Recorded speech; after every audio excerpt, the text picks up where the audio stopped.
A gente só que eu acho que vai dar uma ajeitada no volume que está muito alto. Boa noite, gente. Meu nome é Reinaldo, eu sou militante de LGBT, não sou psicólogo, sou biólogo, mas sou membro da Comissão de Psicologia e Gênero e Diversidade Sexual aqui do CRP. A gente faz um trabalho bem bacana em prol da comunidade LGBT, de Minas Gerais, como um todo. E no dia de hoje a gente vai falar um pouco sobre as questões envolvendo HIV/AIDS e juventudes, um diálogo necessário. Eu sou o título da nossa mesa. E nós trouxemos 3 convidados. Trouxemos a Helena Moura, que é do movimento social, militante de HIV/AIDS. Trouxemos o Rafael San, a Helena Moura da rede de mulheres, vou falar o nome direito, militante do Movimento Nacional de Cidadãs Positivas, e o Rafael San, da rede de adolescentes e jovens que vivem e convivem com HIV de Minas Gerais, e trouxemos o Rodrigo, que é psicólogo e atuante na área de HIV/AIDS, para falar um pouco sobre a vivência da psicologia para a questão do HIV/AIDS. Vou tentar não estender muito, deixar os colaboradores, os convidados, eles são as estrelas, para eles falarem, e aí depois a gente vai abrir uma roda de conversas, para todo mundo poder trazer questões, o pessoal que está ao vivo no Facebook vai poder fazer perguntas também, e a gente vai revezando, trazendo essas questões para a gente discutir sobre esse tema, que é tão importante hoje, né, num tempo em que o número de jovens, entre 14 e 29 anos, o número de jovens infectados por HIV só aumenta. Então, vou deixar para os nossos convidados falarem, porque eles têm mais know-how do que eu sobre isso. Então, vamos começar com a Helena Moura.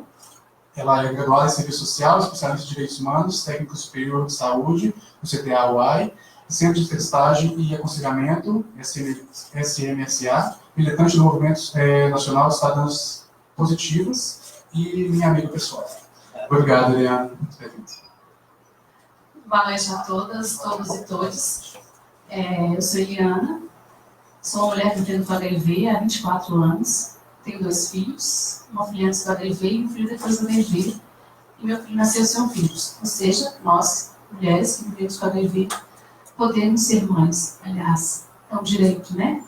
A vida, a saúde sexual e reprodutiva é um direito nosso, como todas as mulheres, caso desejem ter filhos. Eu também trabalho no CTA. CTA é o Centro de Testagem e Aconselhamento, local onde a gente faz testes para HIV, sífilis, hepatite B e C. Testagem rápida, de 20 a 30 minutos sai o resultado. Eu sou uma das profissionais que entrega o resultado junto com o psicólogo, né? Então, somos 2 profissionais que entregamos os resultados. E, nesse momento, é o momento de, junto com o usuário, fazer com que ele reflita sobre as suas vulnerabilidades, né? E, de acordo com a sua autonomia, pensar no que pode ser feito para minimizar essas vulnerabilidades. Os casos não reagentes, né? Os reagentes é o suporte mesmo que a gente tenta dar nesse momento e o encaminhamento, seja qual for o resultado, para iniciar o tratamento. Hoje, teve uma época, né, que a feminização da AIDS deu um boom. E foi justamente nesse momento assim, que eu estava iniciando a minha militância. E a gente até fez planos, né? O Ministério lançou planos de enfrentamento à feminização. Porque no início da epidemia, os maiores números eram de homens, que fazem sexo com homens, população trans. E, de repente, a epidemia começou a interiorizar, a pauperizar e atingir a nós mulheres. Por quê? Porque no início acreditava-se que existisse grupos de risco, né? E aí, essa foi a falha, né? Grupos e comportamentos de riscos. E muitas pessoas, por não se identificar quanto a esses grupos, não se preocuparam, né? Foi o caso de nós mulheres nessa época, porque os grupos eram gays, prostitutas e usuários de drogas. Então, assim, se eu não sou gay, se eu não sou puta, se eu não sou drogada, então não tem problema, né? E aí, com o tempo, foi aumentando o número de mulheres, aí os dados epidemiológicos mostraram esse número, E aí começaram a se preocupar com essa questão. E aí começou-se, nesse momento, a pensar em vulnerabilidades, que é o que hoje ele trabalha, né? Quais são as vulnerabilidades para se infectar, não só com HIV, mas com as outras ISTs. Só para lembrar, ISTs são infecções sexualmente transmissíveis. Antes a gente falava DST, doenças sexualmente transmissíveis, hoje são infecções. Mudou por quê? Porque muitas dessas infecções não têm sintomas. E para as doenças, necessariamente tem sintomas. Então, foi mudado mundialmente e o Brasil também seguiu essa mudança de nomenclatura. Então, vocês vão ver a gente falar aqui algumas vezes ISTs, que são as infecções sexualmente transmissíveis, que antigamente a gente conhecia por DST. E essas vulnerabilidades de não usar camisinha, né? Não usando camisinha, você está vulnerável a pegar qualquer uma dessas doenças, inclusive o HIV. E o que eu percebo hoje, dentro do CTA, é que as pessoas ainda acreditam nesses grupos de riscos, né? Então, muitas mulheres chegam e quando vão fazer o teste, e aí eu pergunto como que é a sua vida sexual, você usa camisinha, você não usa? Não, eu tenho um parceiro fixo, né? Então, acredito ainda que parceria fixa ainda protege. Não só as mulheres, mas a maioria das pessoas, inclusive no relacionamento homossexual. As pessoas também acreditam que parceria fixa protege, né? Bom, e aí nesse momento que foi percebendo essa mudança, né, da epidemia, foram criando-se estratégias para trabalhar a prevenção. Foi esse momento que o Brasil deu esse salto, né, trabalhando a prevenção pautada nos direitos humanos, e que a gente teve uma visibilidade muito bacana lá fora, porque os movimentos foram ganhando força, né? E aí o movimento de artes é um movimento assim, que é uma escola para a gente, que ele tem uma diversidade enorme. A partir do momento que eu entrei no movimento de artes, eu pude conviver com o movimento trans, movimento negro, movimento de puta, movimento de usuário de droga, movimento gay, que é o grande, né, maestro dessa resposta e influência e conduziram, que já era um movimento que já vinha fortalecido, né? Então, assim, essa convivência com essas diversidades, elas te enriquecem muito enquanto pessoa. E eu pude aprender muito convivendo com esses grupos. E aí esses grupos foram se unindo e buscando, junto aos governos, né, aqueles governos sensíveis e engajados também, nessa resposta. E aí, o que faz também o Brasil ser uma referência é esse debate, né, esse diálogo entre movimento social, gestão e profissionais. Então, a gente tem aí vários profissionais também engajados na luta que participaram desse momento aí de construir essa resposta. Então, foi um momento importante onde a gente teve várias conquistas, inclusive a do medicamento, né, que é uma lei, e trazer esse debate e formar comissões dentro do Ministério, onde a gente podia estar levando as nossas pautas, as nossas demandas e projetos, dinheiro que vinham chegando de fora, né, para a gente se estruturar e se fortalecer, porque não tem como, se não tiver recurso financeiro, a gente, nas nossas bases, e nem nacional, a gente não consegue se fortalecer. E aí as ONGs foram surgindo, né, para dar esse suporte a essas pessoas com diagnóstico, porque no início da epidemia não se podia fazer nada, né? Quando as pessoas descobriram, não tinha tratamento ainda, não sabia nada. O que aflorou? A solidariedade. Né? Naquele momento as pessoas começaram a fazer alguma coisa, porque a única coisa que sabia daquelas pessoas era que elas iriam morrer. Tem pessoas até que contam, principalmente profissionais, que faziam reuniões, daqui a uma semana tinha outra reunião de serviço, faltavam 2, 3, tinham morrido. Aí ia para o velório, e aí dava suporte para as pessoas, para as famílias, e era muito preconceito, né? E aí depois, o segundo momento, depois do processo da solidariedade, vem esse momento de luta, né, de fortalecimento das ONGs, a gente... E a AIDS veio também no momento de redemocratização, né? A gente saindo da ditadura, os movimentos se fortalecendo, isso tudo foi muito importante. E aí, essas ONGs começaram a surgir junto com esse recurso, né? E aí criou um programa de AIDS no Ministério. São Paulo também tem um papel importante no programa de São Paulo para essa resposta. E as ONGs vinham para dar esse suporte e esse fortalecimento às pessoas. Começaram a aparecer os tratamentos, e aí também começaram a aparecer os movimentos de pessoas que vivem com HIV. Esse é o termo que nós escolhemos, para que a gente se sente contemplado, não portador, porque a gente não gosta dessa palavra. Algumas pessoas falam soropositivos para HIV, também não tem problema, mas a gente se denomina e as pessoas, profissionais, gestores, também usam essa nomenclatura, pessoas vivendo com HIV/AIDS. E aí as pessoas começaram a pensar também, porque muitas das vezes quem estavam falando por nós eram pessoas ligadas às ONGs, profissionais, ou pessoas que fundaram as ONGs para ajudar, e a gente queria ter o nosso lugar de fala, o protagonismo tão importante. A gente estava se fortalecendo para ter esse momento. E aí surgiu a RNP, eu não vou saber precisar datas, mas depois souberem, quando que surge, acho que foi antes, não? Foi um evento que todo ano tem no Rio, no Grupo Pela Vida. O Grupo Pela Vida é um dos grupos mais importantes do Brasil, que foi fundado pelo Betinho. Até hoje tem um papel, uma atuação muito importante. E eles têm um evento todo ano, ou de dois anos, se não me engano, chama Vivendo. E aí, nesse Vivendo, algumas pessoas se reuniram e falaram: vamos criar uma rede de pessoas vivendo com HIV/AIDS. E surgiu a RNP+, que é a Rede Nacional de Pessoas Vivendo com HIV. E a RNP começou a se estruturar, a se fortalecer com pessoas de vários estados, e algumas até se institucionalizaram e começaram a ter um espaço, de voz, de protagonismo. Em 2000, um grupo de mulheres foram convidadas para ir para Bogotá no encontro de mulheres vivendo com HIV latino-americano. Essas mulheres faziam parte da RNP.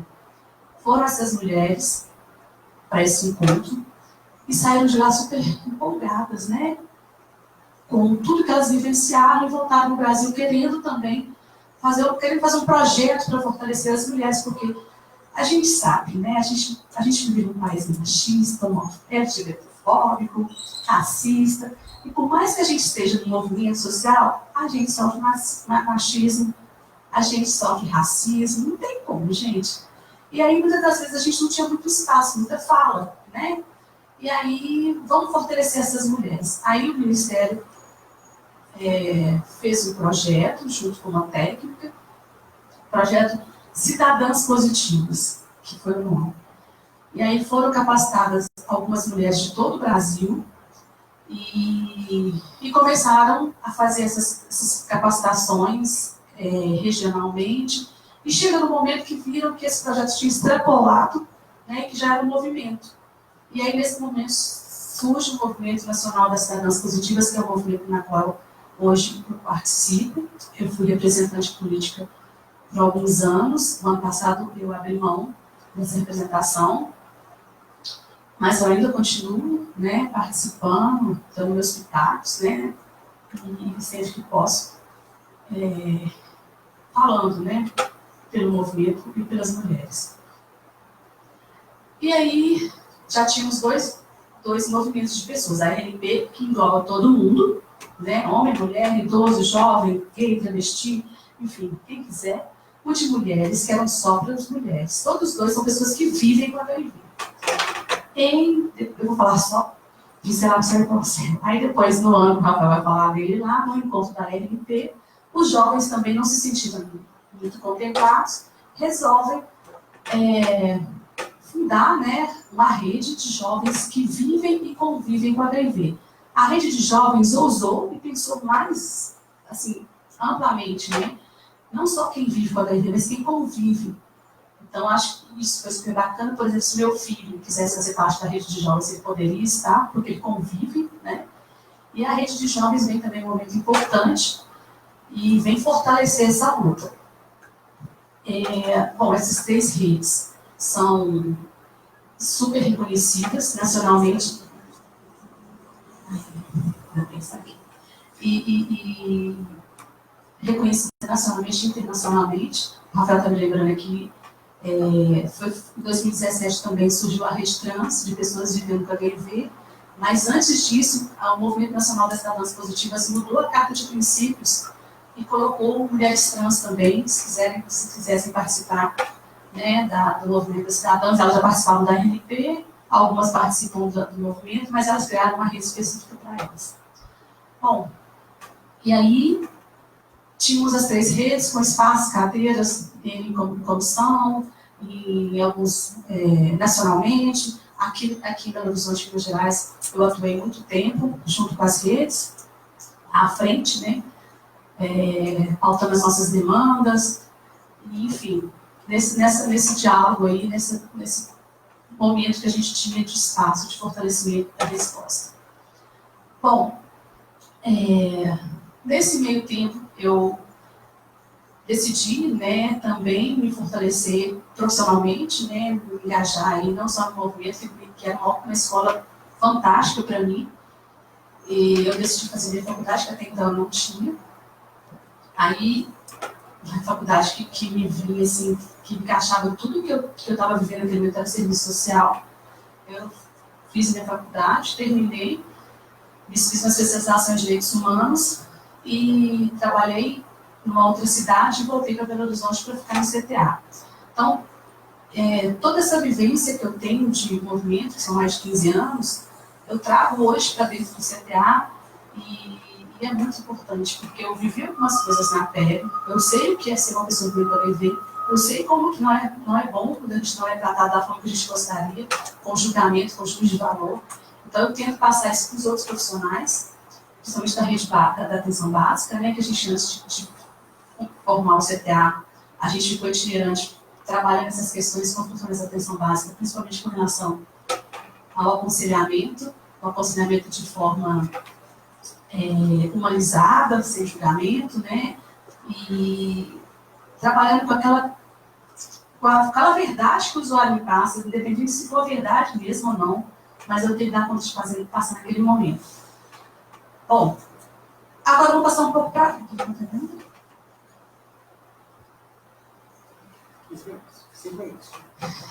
Vamos passar para hoje, né? Não dá para não falar do que a gente está vivendo hoje. Hoje a gente vê um momento triste, né? De perdas, de retrocessos, de enfraquecimento dos movimentos, de apatia. A gente tinha um programa de AIDS que virou departamento e hoje não é mais nada dentro do Ministério.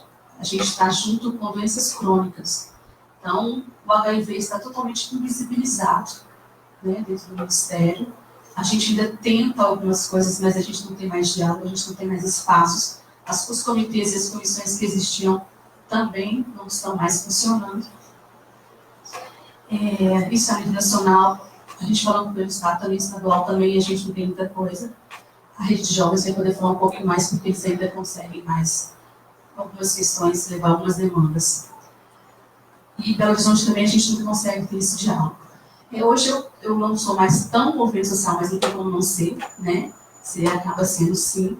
Mas aqui em Belo Horizonte eu consigo trabalhar com respeito, né, dos gestores e profissionais, porque eles me conheceram enquanto movimento social e hoje enquanto profissional eles têm esse respeito, é importante, eu acho até que é válido, né? Porque esse reconhecimento é importante para ajudar a gente a ter um trabalho, né, de prevenção, igual agora o 1º de dezembro foi super importante. Mas é um momento que a gente está muito preocupado, porque a prevenção, não sei se vocês viram a campanha do Ministério, né, péssima. O ministro falou que as campanhas, que ele iria fazer as campanhas para não afrontar a família brasileira. Então, assim, ele não vai contemplar essa população vulnerável, né? E esses jovens não se veem contemplados mesmo, porque não tem linguagem, não tem a linguagem deles, eles não se veem, né, nessas campanhas, nesses trabalhos de prevenção. E eu vou ser sincera, eu tinha muito medo de faltar remédio. Até agora a gente não teve isso, tem alguns atrasos, a gente fica, né, vigiando, fazendo controle, ligando para cá, quem está faltando, onde está, mas ainda não tivemos. Mas as outras políticas de prevenção, eu estou preocupada. A gente tem a PEP, que é a profilaxia pós-exposição, que também ainda está tranquilo, mas a gente tem a PrEP, que é para oferecer para a exposição, para deixar para o Rafael falar dessas tecnologias de prevenção que o tempo já está acabando, mas a gente tem falta em Belo Horizonte, não sei até se é a nível nacional o que está acontecendo, e eu fico preocupada, porque a gente não pode falar, as minhas palestras, quando eu fazia assim, eu usava a linguagem do jovem mesmo, é muito duro, punheta, é boquete. Eu ensinava a colocar a camisinha com a boca. Eu chego, a última escola que eu fui, foi até interior, não pude nem distribuir a camisinha. Isso é frustrante. Como é que eu vou fazer com o jovem? Sim, não dá, gente. Não dá para falar para o jovem de forma que não vai chamar atenção.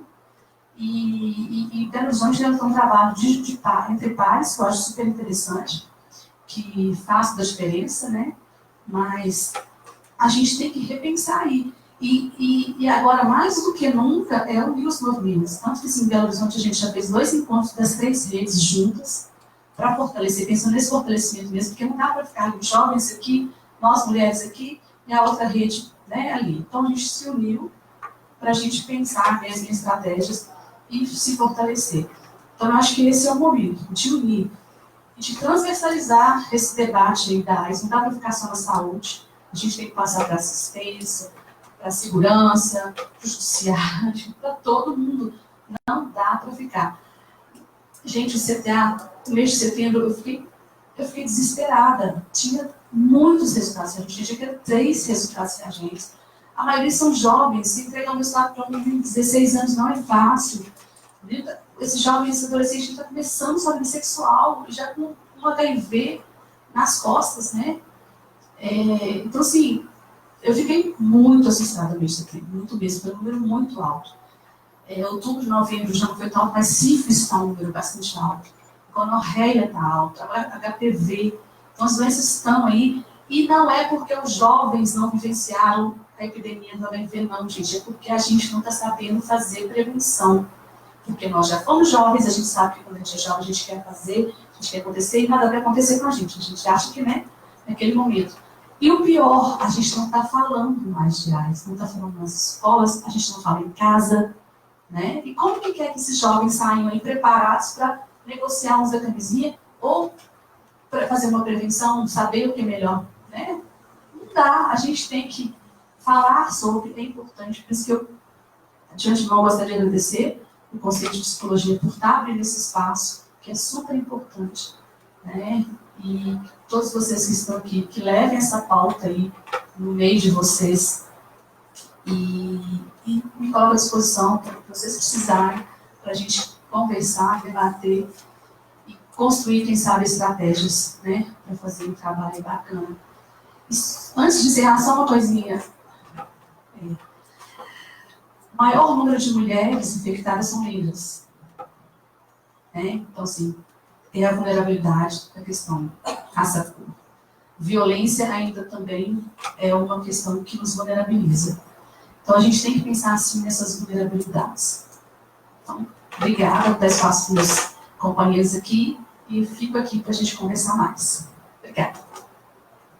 Liana, muito obrigado por esse olhar feminino, por a questão da HIV/AIDS, super importante. A gente sabe quanto as mulheres são vulnerabilizadas na nossa sociedade, por causa da questão do machismo, patriarcado, né, de como que elas se sentem desprotegidas por questão de que elas estão em um relacionamento dito estável e se veem infectadas, e depois de serem infectadas, se veem culpadas de por que foram infectadas e qual foi o papel dela para a infecção dela. É um movimento que a gente fica assim, meio chateado com o que acontece, porque é estranho. Eu já participei de algumas reuniões da MNCP e minha parte ela foi mais para você falar assim, olha, não, né, não é porque você está infectado com HIV que não é porque você agora é uma pessoa vivendo com HIV que sua vida sexual, sua vida afetiva acabou. Né? E foi um momento super agradável, eu agradeço mais a Liana por aquele momento. Ele colocava assim para trepar. Ele incentivou as meninas a trepar, gente. Basicamente eu fiz foi isso. Eu incentivava as meninas a trepar, afinal de contas elas ainda têm vida sexual e elas devem ter enquanto elas estiverem vivas. Só para fazer um pequeno levante, né, porque O CTA agora, que é no UAI, não sei se vocês estiveram lá, para fazer alguma testagem ou visitar o local, é um local completamente inapropriado para seres humanos trabalharem. O teto é baixo, é quente, é um lugar que você quer que as pessoas vão para serem testadas e acolhidas, mas é um lugar que você que não oferece, tirando o trabalho dos servidores que trabalham lá, o ambiente é completamente inapropriado para receber seres humanos. Infelizmente, foram escolhas do governo atual de tirar o CDA da... Onde ficava? Da Carijós, e enviar para o Uruguai, e não tem como. É muito quente lá, eu só queria fazer esse levante aproveitando a fala da Eliana. Sim, nós estávamos na Carijós, né, um espaço de saúde, e aí um acordo entre o secretário de saúde, de políticas sociais, aí levou a gente para dentro do Shopping Uai. Ótimo, é um lugar bacana, a gente está ali no miolo, as trabalhadoras sexuais e tudo, mas o local realmente está insalubre. O teto ele é de zinco, a gente parece que fica numa estufa, e tem um bar de uns hotéis que tem dias que eles estão alegres, mas elas fazem música. Agora, você imagina você ter um estado reagente para HIV com a bunda no chão. A bunda no chão é uma música de funk, né? Gente, não dá. Né? E quando chove também, a gente tem que parar, porque é um barulho ensurdecedor. Então, assim, é importante para nós, trabalhadores, e principalmente os usuários, né, darem não sei, colocar uma acústica ali e melhorar esse calor, que realmente está difícil. O conforto térmico lá realmente é uma coisa absurda de não existir. Minimamente. Aí eu vou passar a fala agora para Rafael Santi, redutor de danos e secretário executivo da rede de jovens, da rede de adolescentes e jovens que vivem e convivem com HIV/AIDS de Minas Gerais. E meu crunch. Parte importante do meu currículo. Boa noite, gente. Acho que eu vou pegar a fala da Eliana, assim, continuar falando dessa rede de jovens, né? Quando ela surgiu, como a Eliana disse, tinha a rede nacional de pessoas que viviam com HIV e já tinha o movimento das cidadãs positivas. Nesse processo todo, assim, foi quando estava voltando a falar sobre a epidemia descentralizada das mulheres, né? Que teve aquele boom do final dos anos 90, início de 2000, da feminização mesmo. E aí, quando volta, né, essa epidemia ser concentrada entre jovens, novamente em gays, os jovens que estavam... Já existiam alguns programas, né, como no GIV, algumas ONGs que já faziam bastante parcerias e encontros de jovens no próprio Vivendo, que a Eliana citou, já teve o Viventinho, né, que foi chamado, que as instituições já estavam entendendo que tinha sim que ouvir os jovens, justamente para atender essa demanda deles, que às vezes estava muito reprimida mesmo, né? O espaço de fala era praticamente zero. E foi a partir disso que alguns jovens se empoderaram e criaram a rede de jovens, né? É a Rede Nacional de Adolescentes e Jovens que vivem e convivem com HIV. Na época, ter numa rede de pessoas vivendo com HIV, pessoas convivendo, né, foi um boom, né, Eliana? E a rede de jovens trazia que era impossível a gente falar de HIV/AIDS só para a gente, né? A gente precisava de continuar com aquele apoio que a juventude teve, de pessoas que colocavam a juventude para frente. A rede nacional, em 2008, ela viu que tinha necessidade de andar sozinho, de só as pessoas vivendo com HIV se manter nela. A partir daí também foi quando a gente foi reconhecido assim, pelo Ministério da Saúde, pela ONU, enquanto um movimento legítimo, né? A gente começou a fazer parte dessas comissões que a Eliana citou. Teve também demandado assim, um curso mesmo, né, de protagonismo, que foi o Jovens Lideranças, promovido pela ONU, pela Mais. Desse evento, assim, saíram muitos militantes que estão atuando até hoje. Eu acho bacana destacar esse papel da rede de jovens, porque sempre quando se fala de juventude, a gente tem ainda aquela concepção que jovem não é concentrado, jovem não é organizado, que jovem não consegue articular, não consegue fazer advocacy, muito menos política pública, né? E veio a rede de jovens e mostrou que isso é totalmente mentira. E aí teve todas essas capacitações, inclusive da ONU, e a gente começou a fazer muita incidência com o Ministério da Saúde, junto com a MNCP, junto com a RNP, e aí foi quando tudo foi reformulado, assim. A partir de 2014, né, Leandro, se eu não me engano, as campanhas de prevenção, que até então eram extremamente estigmatizantes, extremamente vetorizantes, assim, falar um pouco das campanhas de 1990, quando colocavam escorpiões, assim, transando com pessoas, e falava, né, se você não cuidar, ela vai te pegar. Isso em 1990, né? E aí a gente teve um pouco, né, de evolução entre 2014 até esse ano. Em 2015 foi a primeira campanha do Ministério, do governo, né, oficial, com um casal gay protagonizando a campanha sobre HIV/AIDS. E tudo isso, assim, muito da juventude mesmo, da rede de jovens, assim. Uma campanha muito importante que a rede de jovens trouxe para o Brasil foi a do IGOAI, e que a partir dessa campanha todos os outros movimentos reforçaram ainda mais que é o indetectável, igual e transmissível. Então, assim, e aqui em Minas Gerais tá melhor. Indetectável. Eu falo rápido, gente, já me corrige. Indetectável, igual e transmissível.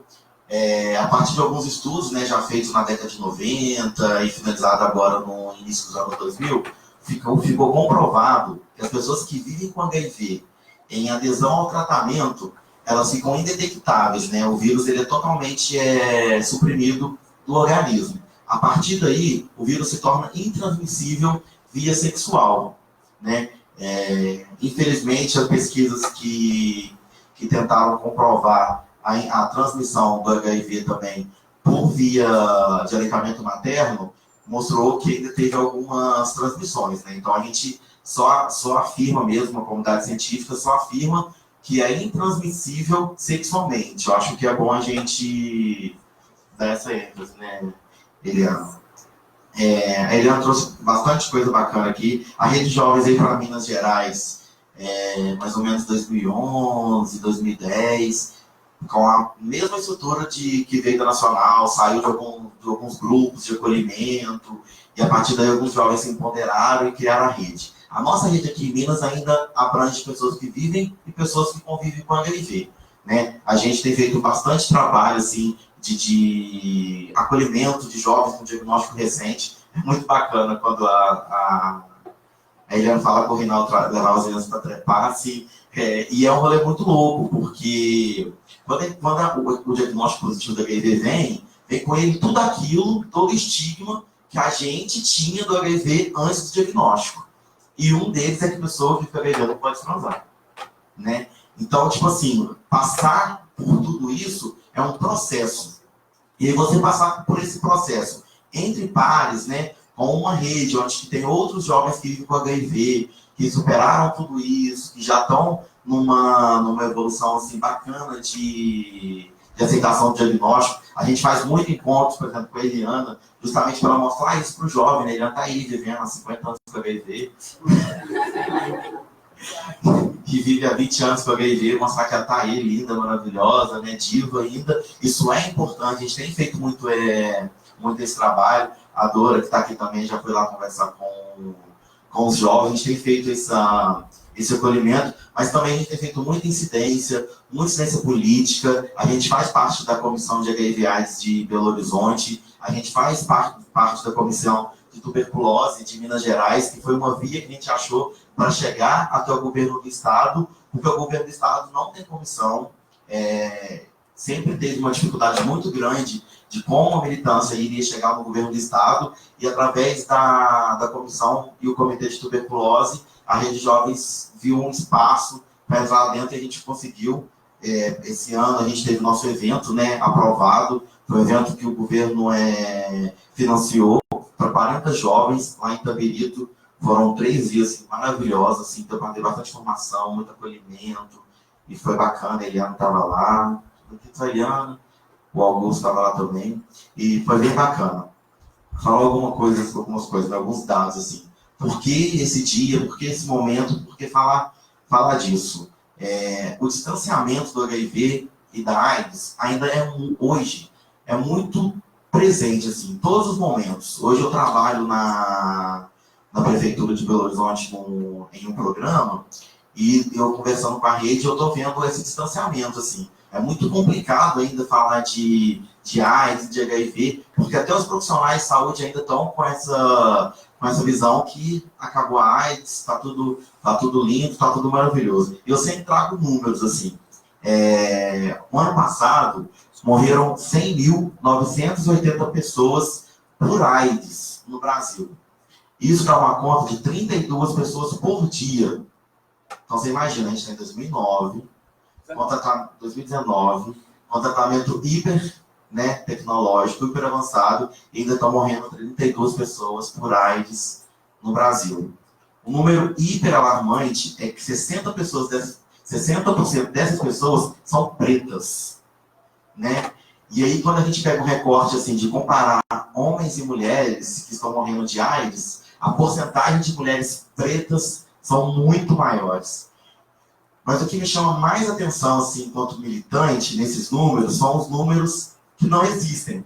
Que são os números de mulheres trans e homens trans e mulheres lésbicas que morrem de AIDS e que se infectam, né? Infelizmente, o Sistema Nacional de Notificações de Agravo, ele não tem um espaço para fazer notificação por gênero, né? Então, mais uma vez, numa coisa que a gente sabe que as mulheres trans são vulnerabilizadas, elas são invisibilizadas pelo Ministério da Saúde, e a gente vai subindo.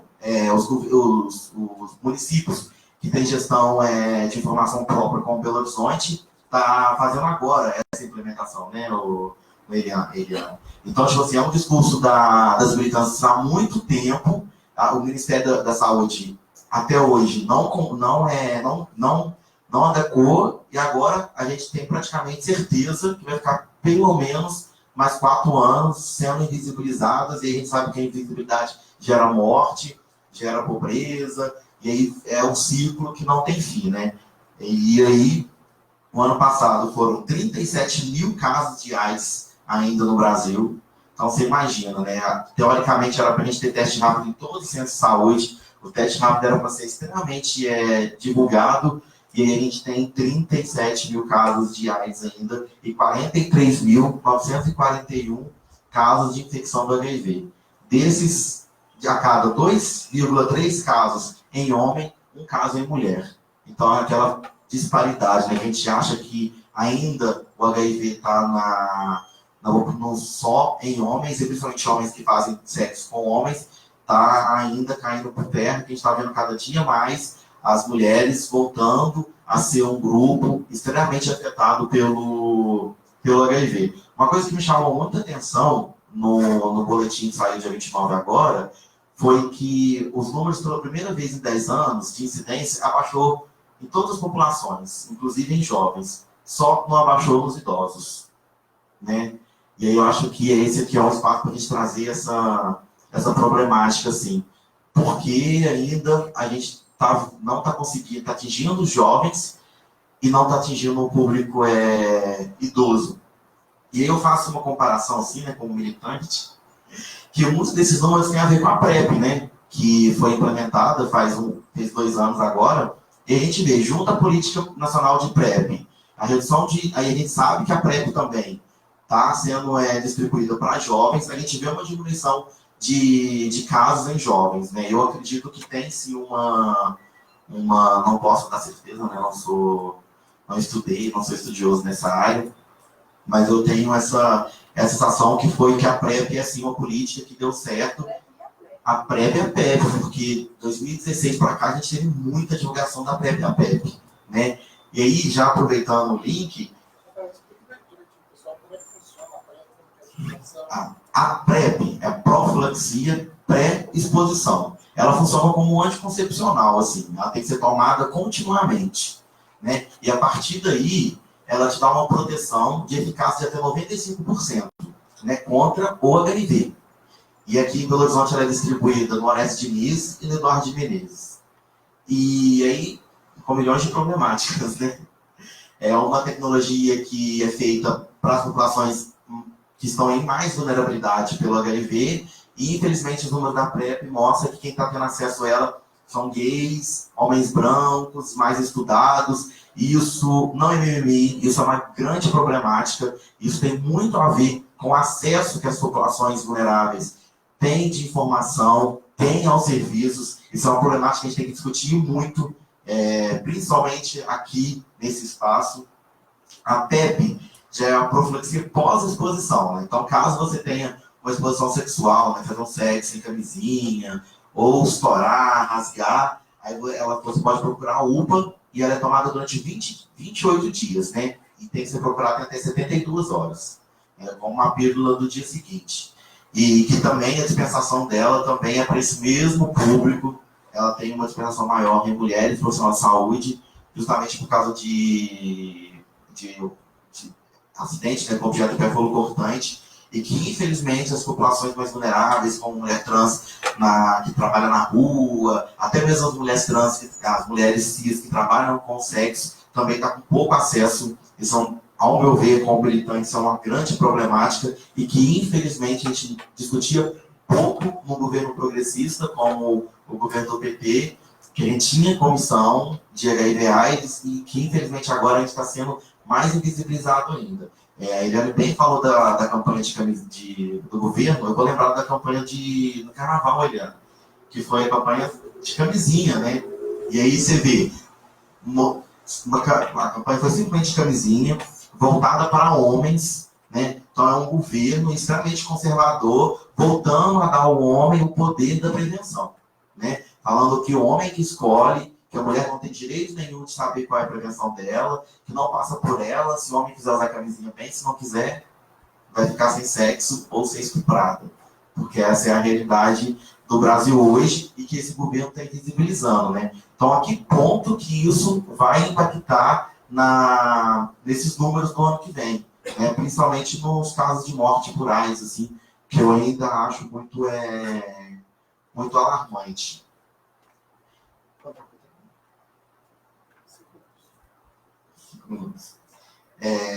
Acho que é bacana a gente falar um pouco sobre a evolução do tratamento. Hoje eu estava numa mesa à tarde e a grande maioria eram idosos, assim. E eu perguntei para eles qual é a visão que eles tinham de HIV, o que eles achavam do HIV. E foi unânime, todos eles falaram que começaram a saber sobre HIV a partir da capa da Veja do Cazuza. Assim, e até então eles ainda não acreditavam que o HIV era sentença de morte. Então, isso também é uma grande problemática nesse momento que a gente vê uma evolução do tratamento, mas não vê essa evolução sendo divulgada como ela deveria ser divulgada, né?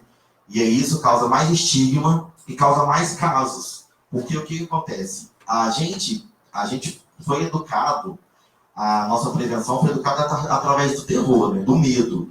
Do medo da pessoa magra, como Cazuza, do medo do pau com verruga, da mulher toda branca, escorrendo. Foi assim que a gente foi educado. Então é o seguinte, se eu pegar um cara lá que tá com o pau limpinho, ótimo, não vou usar camisinha. Tá limpinho, foi isso que eu aprendi na escola. Mas caso eu pegue alguma coisa lá, um líquido branco escorrendo, eu não vou fazer sexo, eu vou usar camisinha. Né? Então a gente teve esse aprendizado, que infelizmente está sendo reforçado esse ano de novo, né? Em 2019. É triste, gente, mas é a realidade, assim. E aí a gente tem a evolução do tratamento, é justamente isso que a Eliana trouxe, né? Justamente tirar o nome, né, de doenças sexualmente transmissíveis para infecção sexualmente transmissíveis. Pode parecer muita besteira, mas tem um significado enorme, porque ajuda muito em relação à prevenção. Para a gente começar a entender que a infecção ela não tem sintomas e a partir daí qualquer um está suscetível a ela, né? E sobre as vulnerabilidades, assim, né? A gente tem visto cada vez mais mulheres pretas e principalmente de periferia mais suscetíveis ao HIV. E quando a gente vem falar de mulheres trans, os números são ainda mais alarmantes, assim. Existem pesquisas que afirmam que 25% das mulheres trans vivem com HIV, né? Então, você imagina, a cada 4 mulheres trans, uma vivendo com HIV. E isso é uma pesquisa, tem que ter uma pesquisa de RDS, não existe números, o governo não tem números disso, porque não é notificado, né? Eu vou deixar essas questões para a gente debater depois, para a gente debater também, assim, como que a gente vai lutar contra todo esse retrocesso que a gente está tendo esse ano. A gente está vendo esse ano campanhas que eram realizadas em 1990, sendo reproduzidas agora, em 2019, né? No boom da AIDS, entre jovens, e aí a campanha não conversando com jovens, só falando de camisinha, só falando de camisinha masculina. Então, como a gente vai trabalhar essa demanda com os nossos pares, como vocês vão trabalhar isso, né? Onde você trabalha agora que vocês vão estar na atenção básica, né? Presente lá na equipe mínima. Eu acho que é importante também trazer essa reflexão para esse momento, assim, como que o HIV e a AIDS é trabalhado na atenção básica, como vocês vão trabalhar isso na atenção básica, sendo que a gente está vendo uma grande luta aí do Conselho do Secretário de Saúde para descentralizar o cuidado da pessoa que vive com HIV, né? E aí, sem contar a sífilis, sem encontrar outras doenças sexualmente transmissíveis, né? A gente tem algumas experiências positivas, assim, aqui em Belo Horizonte a gente tem um PH de mandados contra a AIDS. São Paulo agora zerou a transmissão vertical, que é muito bacana, é a maior cidade do Brasil, hoje em dia não tem mais infecção de mãe para filho. Então, acho que fica esse pro debate, essa questão, assim, como a gente vai trabalhar esse momento hiperconservador, de ainda mais invisibilidade das populações que estão em vulnerabilidades. Eu acho que é basicamente isso, assim. Já falei demais, eu falo muito rápido. Depois a gente conversa melhor. Obrigado, Rafa. Obrigado por sua fala. Eu queria chamar a atenção para 2 pontos que eu achei super relevantes. Primeiro, a sua comparação de PrEP e PEP com anticoncepcional e pílula de seguinte, eu acho extremamente didático. Acho que eu adorei isso, nunca tinha ouvido. Rede Jovens sempre inovando. Eu queria salientar aqui uma coisa que o Rafa falou, né, que era não existe estatística, né, para pessoas trans, para mulheres lésbicas, né, e provavelmente se não existe estatística para mulheres lésbicas e pessoas trans, não existe também para pessoas bissexuais, né, que é uma orientação extremamente apagada na nossa sociedade. E o Rafa traz uma reflexão super interessante, que eu acho que tem que ser fruto do nosso debate mais a seguir, como prevenir HIV/AIDS e ISTs no cenário ultraconservador. As pessoas vão continuar fazendo sexo. Você pode colocar o ministro hiperevangélico na onde que você quiser, do jeito que você quiser, que as pessoas vão continuar fazendo sexo porque isso é humano. Então, não adianta você querer enfiar a goela abaixo o seu ultraconservadorismo, que as pessoas vão continuar fazendo sexo e a gente tem que mostrar para elas a importância da prevenção. E mostrar de uma maneira mais aberta, com menos julgamentos, tentando encontrar a comunidade jovem, que tem uma outra linguagem, que precisa ter um outro acesso, né? Não é simplesmente você falar assim, toma aqui a camisinha, que é isso aí que você precisa. Não adianta, né? A gente tem que pensar de maneira pedagógica, né? Ainda bem que nós temos Paulo Freire, né, no nosso Brasil, né, que mostra abordagens diferentes que você pode ter com públicos diferentes, né? E a gente não pode esquecer da nossa história pedagógica, é com ela que a gente vai vencer essas lutas que a gente precisa. Vou chamar agora para o debate o Rodrigo Nonato. Ele é servidor público, psicólogo, pós-graduado em psicologia sexual e pós-graduando em gerontologia, técnico de enfermagem, atuando no serviço de assistência especializada em HIV/AIDS de Divinópolis, com acolhimento e escuta, principalmente do público LGBT. Trabalho social com a população de travestis transexuais que estão na prostituição. Não vou fazer brincadeirinha que nem eu fiz com os outros 2, porque eu conheci hoje, tá, gente? Obrigado, Rodrigo. Boa noite a todos, todas e todes. Quando fala todes, é porque engloba, né, todas as orientações sexuais, identidades de gênero, identificações mesmo. E quero agradecer o convite, porque eu acho muito relevante a gente levar discussões a respeito de STs, de sexualidade, porque quando a gente fala em trabalhar uma educação sexual em escolas, a gente é barrado, né? Ou se não tem que falar o que as escolas reproduzem, né? Reproduzem algo heteronormativo sobre o corpo biológico do homem e da mulher, excluindo todas as outras orientações e identidades de gêneros. Aí já dá para ver que é excludente. Nós, como psicólogos, não podemos compactuar, né, de nenhum tipo de preconceito, né, e racismo. Sobre o olhar da psicologia, falar sobre viver com HIV é falar sobre afetividade, garantia de direitos e reconhecer o momento do luto e a hora de ressignificação e também reconhecer a importância da presença da sociedade civil organizada na participação de propostas e manutenção de políticas públicas para pessoas que vivem com HIV/AIDS. Então, simplesmente, quando uma pessoa chega num centro de testagem e aconselhamento ou num serviço de atenção especializada, não é mais um número que está chegando ali. Não é mais uma pessoa que está convivendo com HIV. É uma pessoa com a dignidade humana. E a gente tem que respeitar a pluralidade, né, de nossa sociedade e toda a diversidade.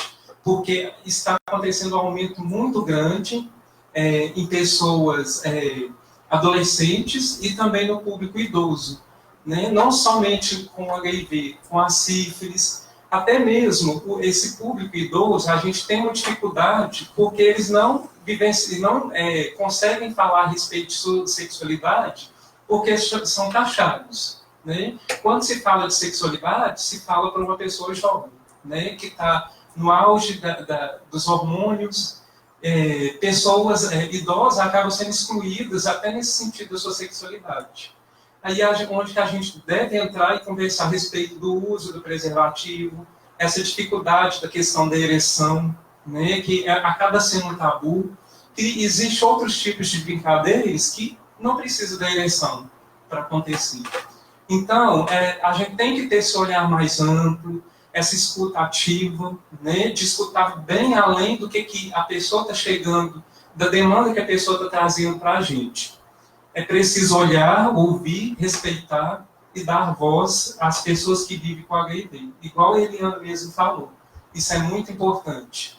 Porque a gente tem que ser empático com o outro, né? Eu tenho que sentir, tentar entender o que o outro está vivendo para me conseguir orientá-lo melhor, dar um norteamento para que essa pessoa consiga se ressignificar na sua vida, na sua sociedade, porque infelizmente ainda existem pessoas que chegam no CTA com essa ideia que, igual o Rafael mesmo falou, que a pessoa que está convivendo com HIV tem aquele estigma da doença AIDS de 1980, que quando foi descoberto, né? Então, a gente tem essa dificuldade, acaba tendo essa dificuldade, mas a gente tem que desmistificar e quebrar esses tabus, porque através de conhecimento, a gente não pode reproduzir algo que não se sabe. Se não se sabe informar algo, então eu vou estudar para que eu consiga orientar bem a pessoa e para que a pessoa se sinta melhor ali naquele momento, que é um momento de acolhimento, não é um momento de exclusão. Porque a equipe multidisciplinar, se ela não conseguir acolher aquele usuário que está chegando, que lá em Divinópolis a gente usa muito esse termo de usuário, né, porque foi proposto para a gente. Mas essa pessoa, essa dignidade humana da pessoa que chega, eu tenho que tratá-la além do HIV, além de um resultado do reagente, né? Então é onde que a gente se fala nesse sentido, que a pessoa, o controle do HIV só será possível num contexto solidário, onde as pessoas estejam informadas, tenham acesso à prevenção e assistência, e onde tenham direito à saúde integral, a uma vida e sexualidade digna, e que o respeito das suas diferenças e individualidade seja garantido. É o grupo de incentivo à vida de São Paulo que usa muito essa frase. E dentro do meu trabalho social com as trans e as travestis que estão em situação de prostituição, é muito importante, gente, a questão da escuta do olhar, porque elas são marginalizadas, são excluídas, né? E acabam sendo um público mais vulnerável. E eu sempre converso muito com elas que, através dos relatos, que o que inaugura a violência, o corpo da travesti, da trans, os processos de violência são inaugurados através da violência, seja física, psicológica, seja verbal, e muitas falam a respeito da questão dessa violência verbal, o tanto que mexe com o psicológico delas. Tem pessoas que passam, jogam, atiram ovos, jogam urina, né? São pessoas que vivenciam o submundo, né, da violência, da marginalização. Então, nós, como profissionais, independente de todas as áreas, a gente não pode ser mais um que vai acabar excluindo essas pessoas, né? E voltando um pouco lá no meu serviço, lá que lá em Divinópolis é diferente um pouco, o CTA funciona junto com o serviço de atendimento. Se der um resultado reagente, a equipe multidisciplinar já vai acolher e encaminhar ali dentro mesmo para uma consulta e a continuação, né, do tratamento. E a gente trabalha muito com os companheiros, com os familiares, porque em pleno século XXI tem gente que acredita que o HIV se pega através de um sabonete, de um talher, de um prato, né? E a gente está lá para quebrar esse tabu, né? Porque é mais que nossa obrigação e nosso olhar profissional está desmistificando e está encaminhando a pessoa para o melhor entendimento, porque na maioria das vezes é a ignorância que faz a pessoa ter um comportamento preconceituoso, né? Então isso é muito importante. E a gente também trabalha muito com a questão da orientação da prevenção combinada, que é o uso complementar de diferentes formas de prevenção como meio de evitar a infecção pelo HIV, que é prevenir a transmissão vertical, que quando a mulher está gestante, fazer os exames de rotina e fazer os exames sorológicos. Imunizar para hepatite B e HPV. Redução de danos, né, que é o que o Rafael falou. Diagnosticar e tratar pessoas com IST e HIV. Saber mesmo, ter um feedback, o que essa pessoa fez depois, se ela realmente está continuando o tratamento, se ela está tomando as benzetacins para sífilis, se já reduziu por campo a quantidade, né, de vírus no organismo. E também usar preservativo masculino e feminino. A gente orienta muito, principalmente, as profissionais do sexo, mulheres cisgênero, a emancipação do uso da camisinha feminina, né? E até mesmo as mulheres que não estão no campo da prostituição. Ela pode ir para a balada, ela pode introduzir o preservativo feminino antes de ir para a balada, e se o rapaz, o companheiro, não quiser usar o preservativo, ela vai ter essa verbalização, essa emancipação, sem se sentir culpada e punida por o companheiro não querer, né, tá fazendo não está querendo usar o preservativo. Então, gente, igual eu estava falando, essa transmissão é importante a gente salientar que é através do sangue, do sêmen, do leite, né, do leite materno e da secreção vaginal. Outras formas não se pegam, né? Um abraço, dar um carinho, né, para a pessoa, dar um ombro amigo, porque o que a pessoa mais precisa nesse momento, né, que é um turbilhão de sensações que a pessoa vai viver naquele momento, ela não vai conseguir gerir, né, a situação. Inclusive, sexta-feira eu fiz um teste rápido, eu também sou técnico em enfermagem, em um rapaz de 19 anos. Né? Ele ficou totalmente desolado, porque ele não sabia o que ele iria fazer dali para frente. Aí, o que a gente faz? A gente chama a pessoa numa sala, né? Dessa perspectiva de vida, da questão do vírus indetectável, né? Que a pessoa pode ter uma vida normal como qualquer outra pessoa, que ela pode, que ela vai ter os sonhos, os objetivos dela, e que ela deve lutar por isso, né? Incentivar mesmo a pessoa a estar lidando ali naquele momento, que ela, às vezes ela nem vai ter com quem contar, né? E talvez ela também precise desse tempo para ela conseguir entender a situação que ela está vivendo, ela conseguir passar essa orientação para as pessoas que estão mais próximas, né? Porque às vezes essa questão, igual eu bato nessa tecla, a ignorância nos faz excluir e tratar o outro com preconceito, né? E nós não estamos nesses papéis como profissionais, né? A psicologia vai muito além do que isso. A psicologia vai no acolhimento, vai no olhar sem julgamento, vai nessa escuta, que vai além da questão da pessoa do HIV. É uma problemática que vai, né, interagir com a pessoa no sentido de valorizar a dignidade humana dela. Como está o tempo? 5 minutos. Então, a gente tem que trabalhar nesse sentido de contemplar todas as situações, homens, mulheres, bissexuais, homossexuais, heterossexuais, jovens, adultos, idosos.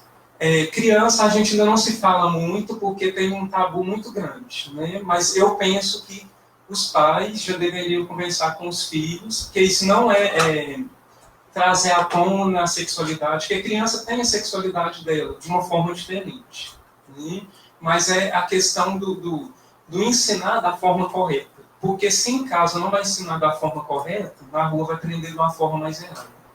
E o público LGBT, né, que é o público que eu, não excluindo as outras pessoas que procuram serviço, mas é um público que não tem esses assuntos, não consegue se abrir de uma forma mais clara, né? Tem a sexualidade humana, mas a sexualidade ela é heteronormativa.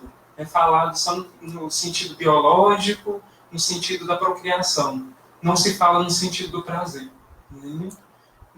Quem que falou que o homossexual, a trans, a travesti, o homem trans não tem seus prazeres, né? Cada um tem seu prazer da sua forma, né? E deve ser respeitado. E também falar-se de uso consciente de preservativo com todas essas pessoas, né? A vulnerabilização, a forma como essas pessoas são excluídas, né, de todo o meio da sociedade. Então, no mais, eu quero estar só salientando isso mesmo, e para dar abertura para as perguntas, e estou à disposição. Muito obrigado, Rodrigo. Chamo a atenção para algumas coisas importantes que o Rodrigo falou. Eu acho que como que as questões relacionadas com a transmissão de HIV ainda elas são, né, em 2019, né, foi que a gente parou de falar, a sensação que eu tenho, né, que sou uma pessoa que nasceu em 77, que a gente parou de falar, né, a gente parou de conversar sobre HIV/AIDS no nosso dia a dia. Eu acho que a gente se omitiu um pouco como cidadãos. Eu acho que a gente deveria falar mais e eu acho que um dos motivos de ter esse desconhecimento sobre as questões de transmissão, que elas estão relacionadas exatamente com a questão do preconceito à pessoa que vive com HIV, né? Essa questão que o Rodrigo falou, a questão do toque, a questão do convívio, do uso de talheres, do uso de objetos de uso pessoal.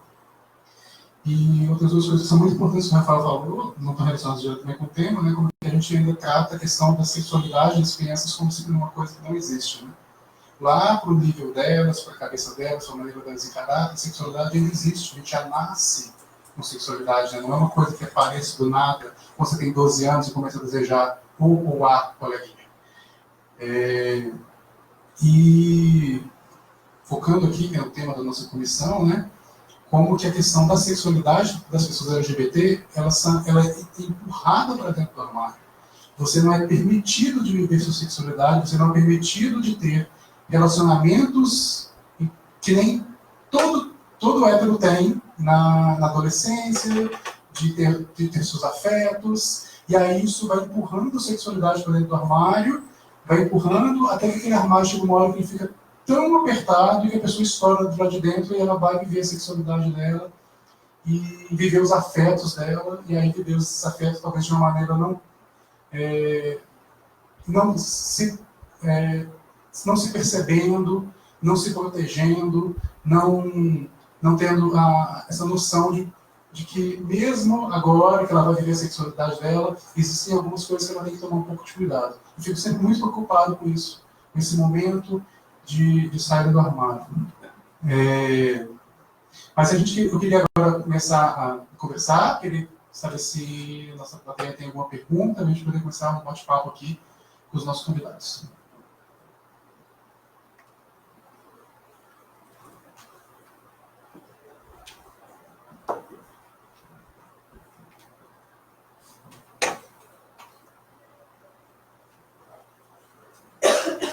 Boa noite, meu nome é William, né? Eu queria fazer uma pergunta, porque eu não tenho bem uma opinião formada sobre esse tema, mas em relação à PrEP, vocês acham que isso tem algum, assim, que eu já ouvi muita gente comentando sobre, que isso pode influenciar, talvez, só me prevenindo com uma HIV, que é considerada a pior doença, mas não precisa me prevenir com os outros. Vocês acham que isso tem relação? Porque realmente eu não tenho uma opinião formada e eu queria muito entender um pouco mais sobre isso. Ok, obrigado, Will. Mais alguém? Vamos, gente, sem vergonha.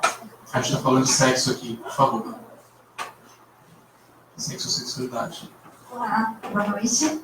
Meu nome é Suelen, eu sou psicóloga.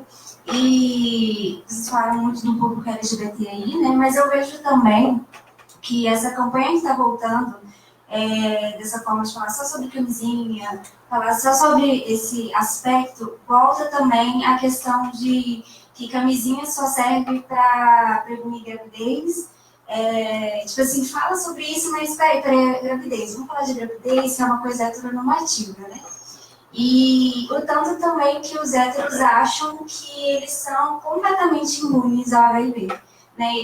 Toda essa política que está retornando, que é muito retrógrada, ela também volta com essa questão de que hétero não tem esse perigo, né? Que é uma doença homossexual, né? Que é algo que de homens gays. Então traz muito também esse estigma, né? Assim, os héteros, eu já vi muita gente falando, eles acham que eles são praticamente imunes. Né? E se for falar por questão de sexo anal, que é o problema, né? Os héteros também fazem sexo anal. Só que existe um mito aí de que eles são imunes, é isso. É só o que eu queria comentar também.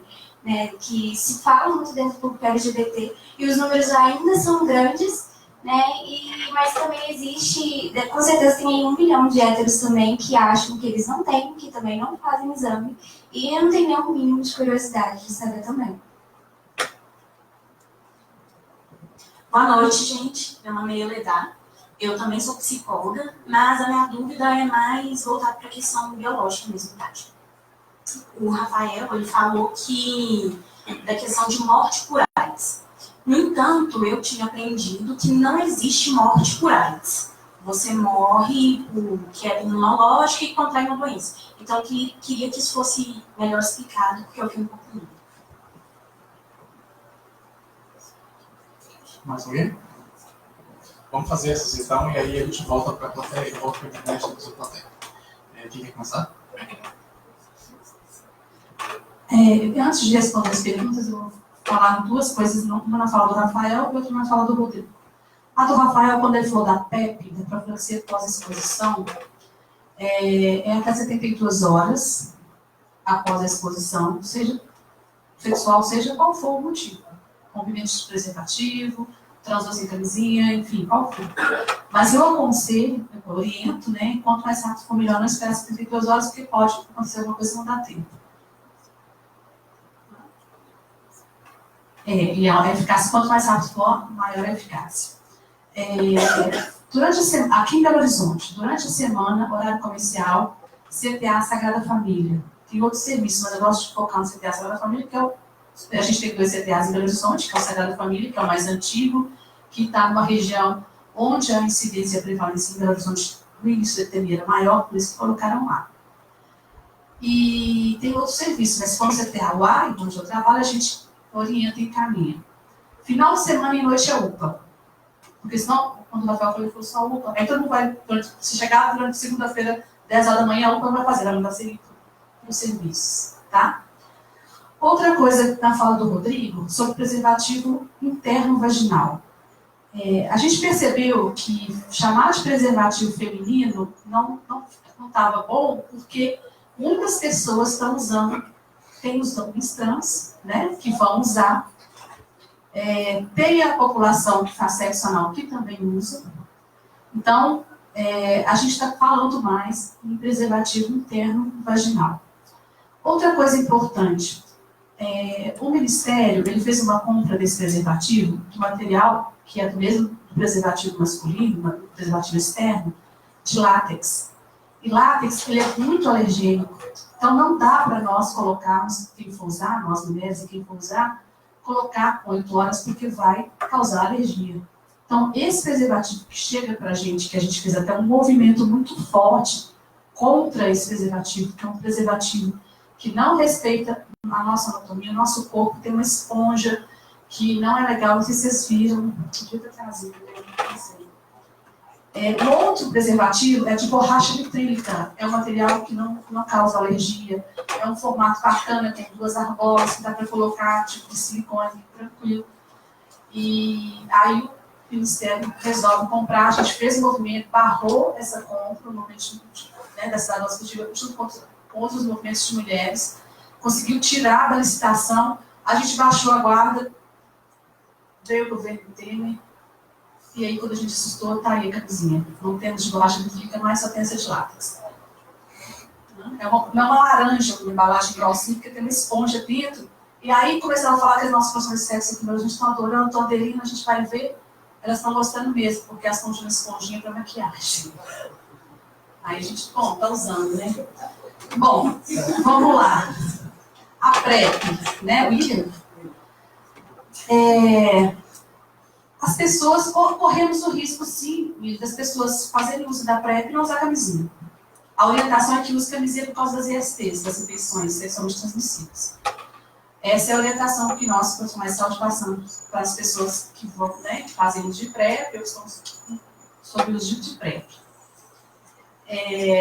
Mas pensando que é mais uma das estratégias da prevenção combinada que o Rodrigo passou.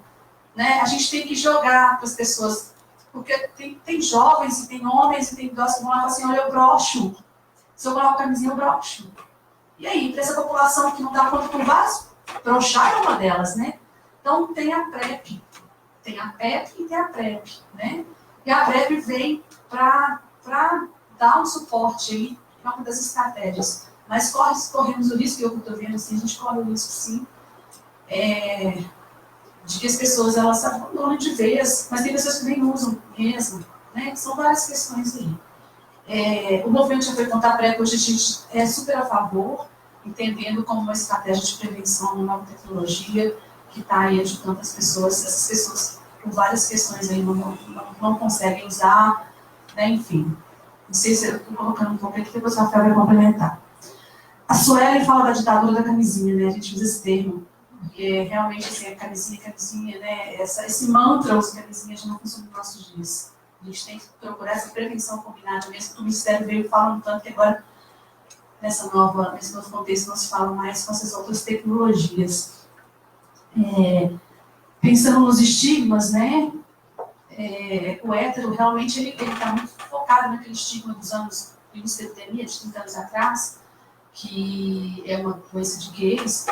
E aí, lembrando da vulnerabilidade que eu falei, realmente são vulnerabilidades. O sexo anal é o mais vulnerável. E homens que fazem sexo com homens é a única relação que eles têm anal. Então, eles realmente vão ser um número que vai ser maior. Gente, estou falando de penetração. Ok. Tá? Penetração. Desculpa aí. Mas a gente fala das vulnerabilidades. E penetração. Claro que tem outras formas. Mas nós, mulheres, também fazemos sexo anal. Né? Então, a gente também fica vulnerável nesse momento.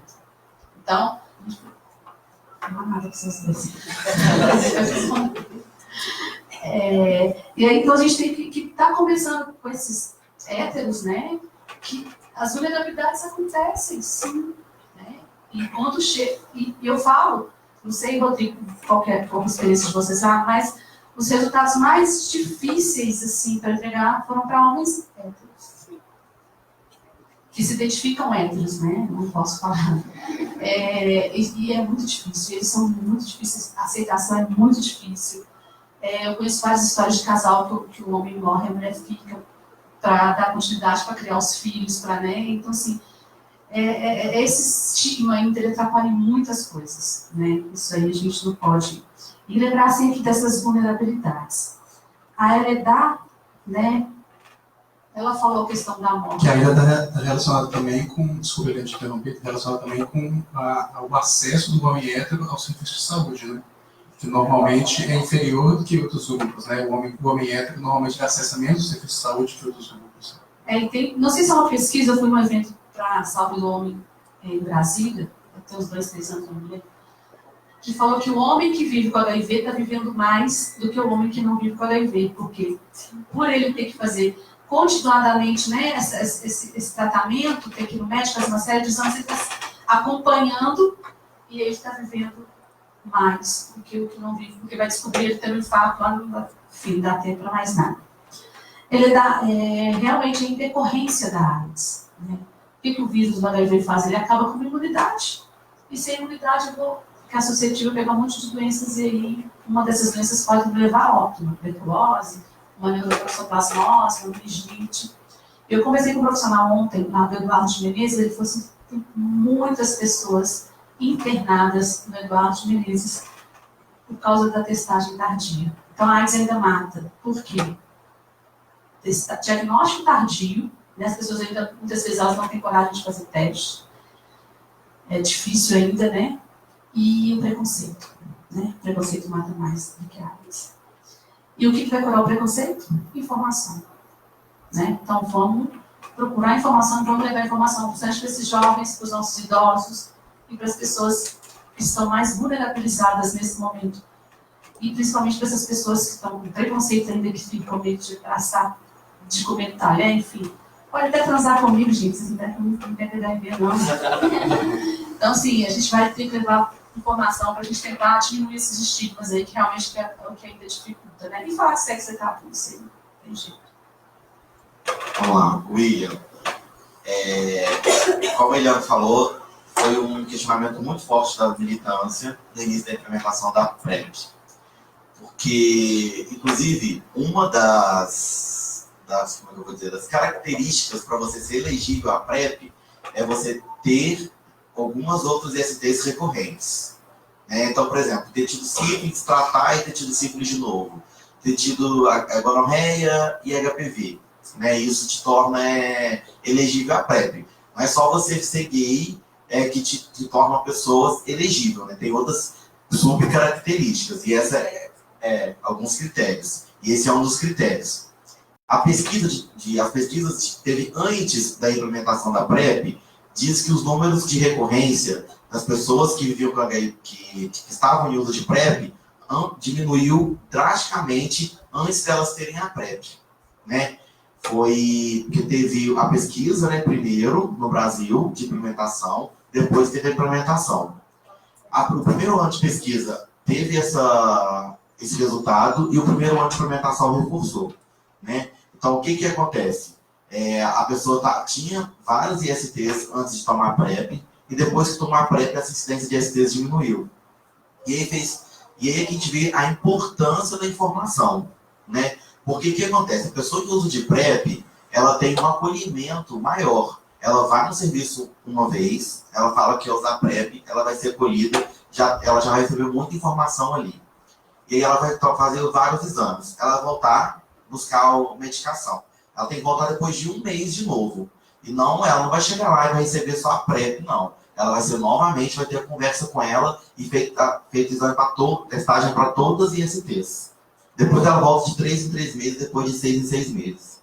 Então, foi relacionado justamente à informação que a essa pessoa, a partir dela conseguiu concretizar um conceito de autocuidado e ela está até usando mais camisinha. Né? A gente também não pode esquecer aquilo que ele disse. Tem pessoas que procuram a PrEP por elas realmente não querer usar camisinha. Né? Não conseguir ou não querer mesmo. Né? A gente tem casos de pessoas que realmente não querem usar camisinha, e aí sim, a PrEP é uma estratégia de redução de danos muito bem-vinda.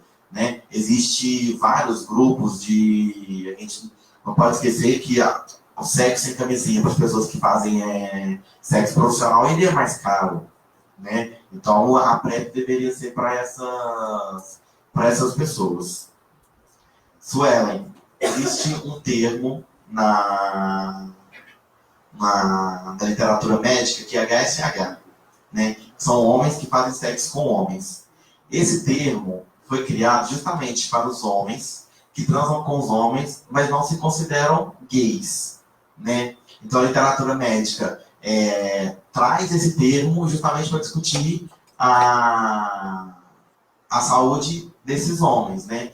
É complicado falar ao vivo aqui, que muitos desses homens, lógico, óbvio, assim, fora do ambiente ali entre sigilo, médico, psicólogo, eles falam que é hétero mesmo, sabe? Lá na intimidade, com a Eliana dando o teste para ele vai assumir que é HSH.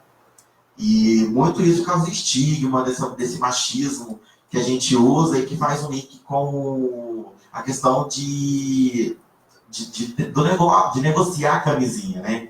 É complicado até para os gays negociarem camisinha com esses homens, né? É complicado também nas trans negociarem camisinha com esses homens, porque eles reproduzem muito mais, nós gays já reproduzimos machismo, né? A gente não pode ser hipócrita de falar que não.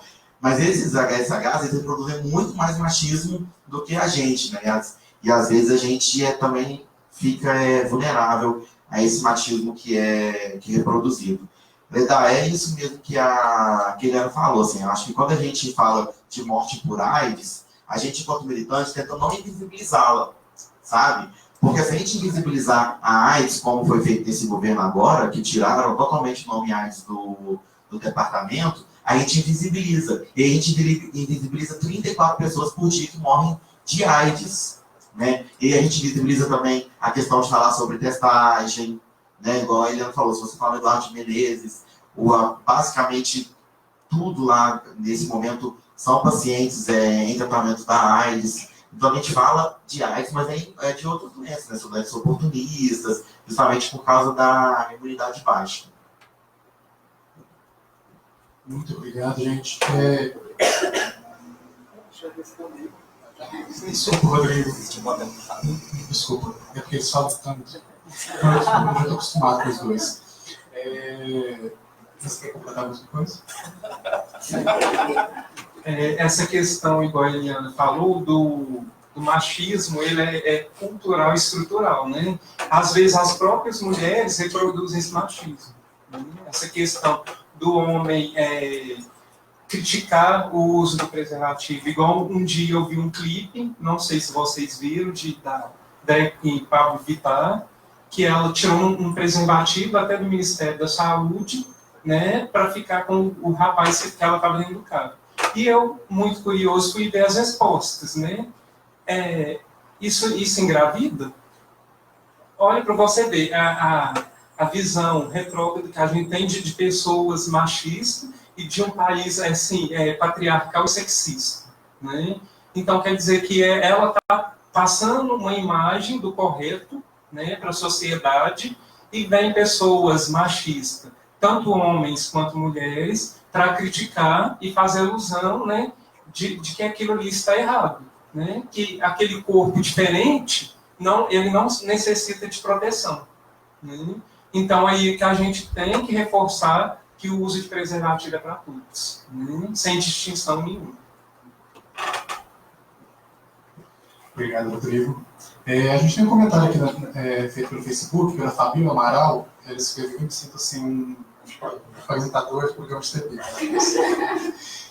Obrigado, Fabíola Amaral, pela participação. Ela escreveu aqui, eu acho que é para a sua fala, Eliana. Ela escreveu assim: adorei sua fala sobre falarmos a linguagem dos jovens. É extremamente importante abrir espaços de diálogo sobre assuntos tão importantes sobre a prevenção. Obrigado por fazer o recorte interseccional também, onde as mulheres pretas são as mais atingidas e têm mais dificuldade de acessar os dispositivos de saúde e os medicamentos. Gratidão pela fala. Eu queria chamar a atenção duas coisinhas. A Eliana trouxe, eu não sei se ela vai poder distribuir para todo mundo. Ela trouxe alguns números da revista Vacinas, que é do grupo GIV, e tem duas matérias aqui que chamaram muita atenção. Uma delas que eu vou usar para puxar umas perguntas tem um título da matéria que está na página 9, a OMS endossa a PrEP sob demanda. A PrEP sob demanda é essa, a pessoa ir lá para pedir a PrEP para usar diariamente para evitar a infecção por HIV, para homens gays. E tem uma outra matéria lá na frente falando sobre a questão do indetectável e transmissível, que eles fazem meio que um resumão sobre os dois estudos, o Partner 1 e o Partner 2, e foram os dois estudos que bateram carimbo de que pessoas que estão com a carga viral indetectável, elas não transmitem o HIV. É bem interessante, eu estava até dando uma folheada aqui, os números do estudo são impressionantes. A quantidade de casais que foram acompanhados, tanto casais homossexuais quanto casais heterossexuais, que foram acompanhados é muito grande, e o número de relações sexuais. O que é o estudo Partner? Eles pegaram casais que eram soros diferentes. Um dos parceiros é uma pessoa vivendo com HIV e a outra não. E essas pessoas foram acompanhadas, eram casais que faziam sexo sem camisinha, e eles foram acompanhados, e foi verificado, se não me engano, o número é de 70 mil relações sexuais. Em 70 mil relações sexuais, não teve transmissão vinda do parceiro. Tá? Se não me engano, foi relatado apenas 2 transmissões de HIV, mas na hora que foi fazer a genotipagem, a pessoa não tinha recebido o HIV do parceiro. Era uma outra linhagem de vírus. Ou seja, não quer dizer que não teve infecção, mas a infecção foi extraconjugal, digamos assim.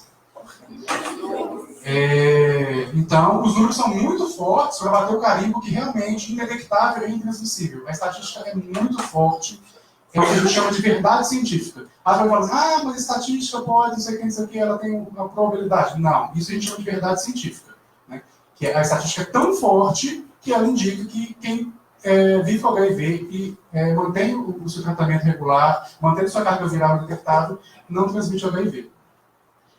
Eu queria fazer uma pergunta que não quer calar. Por que aumenta o número de infecções de HIV em jovens de uma maneira maior do que em outros grupos? Acho que essa é a pergunta, assim, da mesa, é o motivo da nossa mesa, e junto com essa pergunta vem, o que nós, como movimento social, como cidadãos, podemos fazer para tentar combater esse tipo de extermínio, esse tipo de descaso com a juventude brasileira? Hoje. Eu vou primeiramente falar sobre o que você falou sobre a PrEP sob demanda. A PrEP sob demanda, ela, ao contrário da PrEP que hoje ela é usada no Brasil, que usa ela todos os dias, ela é usada da seguinte forma. Por exemplo, eu vou para uma festa final de semana, sei que vou transar, sei que é possível não usar camisinha, aí existe essa PrEP sob demanda. Então, isso mesmo. E aí a PrEP sob demanda você vai tomar 2 comprimidos até 2 horas antes da relação, 2 comprimidos depois, 1 no segundo dia, se eu não me engano. Leia aí, eu nem corrigi, não. Depois a gente manda o resumão. Enfim, porque tá gravando ao vivo, então depois só no segundo dia. Depois a gente conversa. Mas enfim, a ideia é essa, é usar realmente quando você sabe que você vai estar exposto ali. Aí tem muito questionado aí o carnaval, festa de faculdade, né? Esse estudo não foi feito no Brasil, foi feito na Europa, Inglaterra, França, Austrália, alguns países já têm essa PrEP sob demanda autorizada e em uso. E aí, a pergunta, né, que não quer calar. Eu sempre falo que o aumento do HIV nas juventudes, assim, e até isso é uma carta, né, da Rede de Jovens, está muito relacionado à forma de autocuidado mesmo que a gente aprendeu nesse tempo todo, assim. Aí pergunta, né, que autocuidado? É nenhum mesmo. A gente não aprendeu nada de autocuidado em todo esse processo de educação e sexualidade da nossa geração, Reinaldo. Se a gente pegar para ver os livros de história de biologia, por exemplo, do final da década de 90, do início de 2000, ele é basicamente aquele jogo ao terror mesmo, né? De higienização dos corpos, que traz pra gente que basicamente os corpos infectados, né? Aqueles que, visivelmente doentes, a gente não precisa, a gente usa camisinha, e os corpos limpos, né? A gente não tem necessidade de usar camisinha. E isso foi assim, foi muito mal colocado, infelizmente, pelo MEC, no final dos anos 90, no início dos anos 2000. As campanhas internacionais, nacionais, que vetorizavam ainda mais pessoas que vivem com HIV, contribuíram para reforçar esse conceito, né, que estava deixando né, entre linhas na escola. Vocês, psicólogos, sabem melhor que eu, quando nos ensinado alguma coisa, logo em seguida vem uma coisa para dar contraponto, né? Então, o contraponto das imagens das doenças, né, já manifestadas, HPV, gonorreia, que eram as que a gente usava muito, o contraponto delas é justamente que se a pessoa não tiver tudo aquilo, a gente não necessita de usar camisinha. E a invisibilidade das campanhas para a juventude também no início dos anos 2000, assim, né?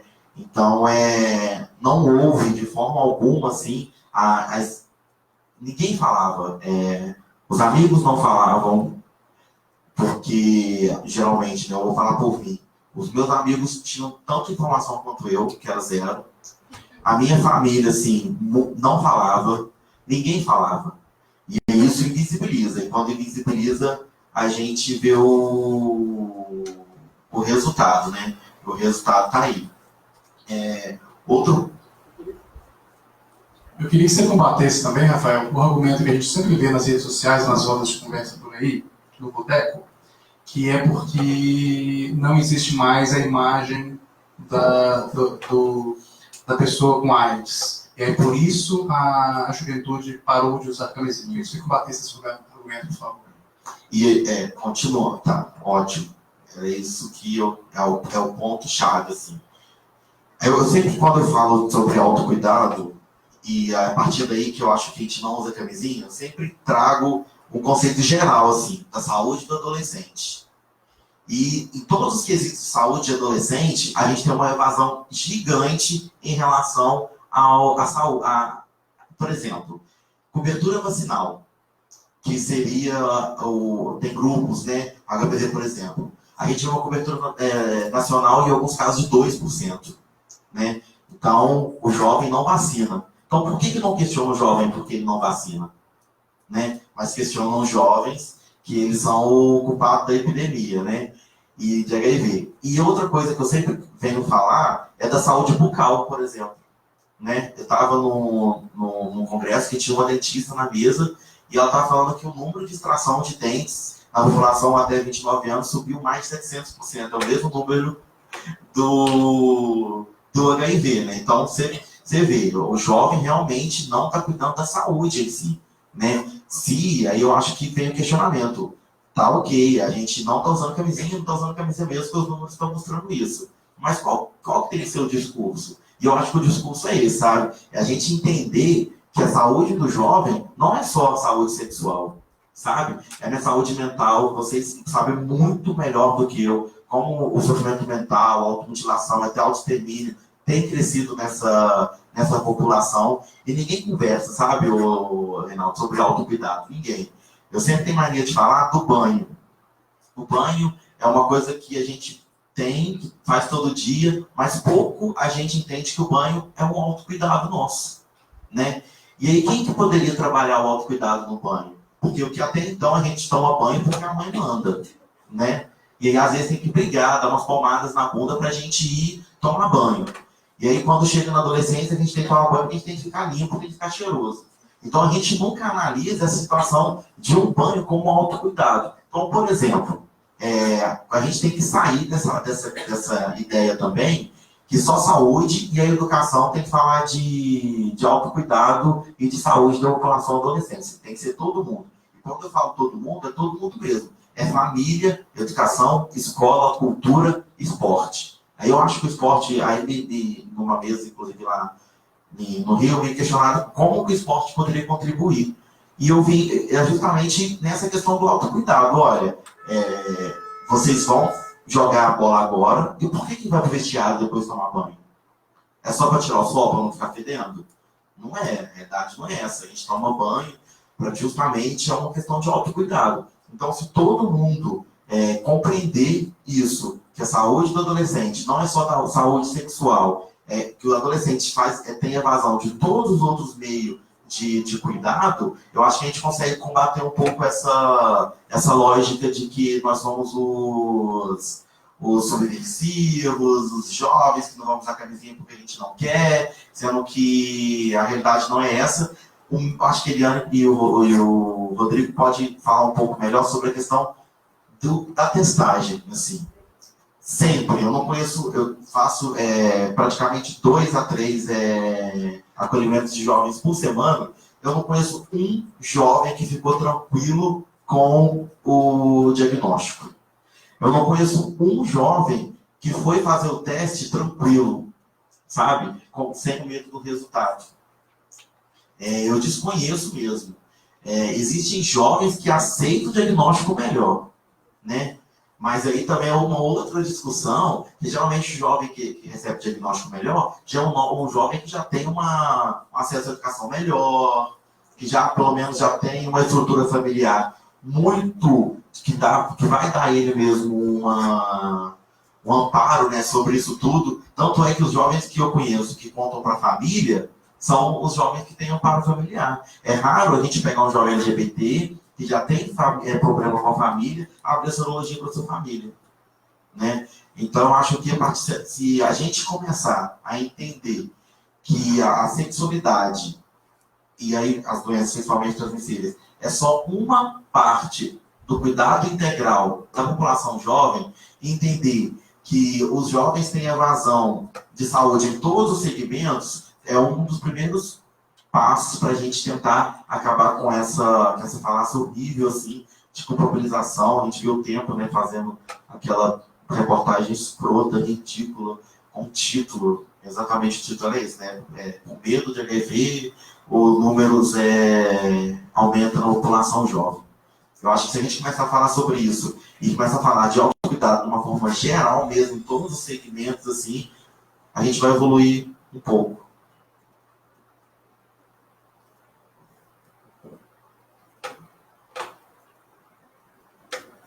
Isso que o Rafael falou é muito importante, né? Mas onde falar com os jovens a respeito da sexualidade, a respeito das dúvidas? Onde os jovens transitam, né?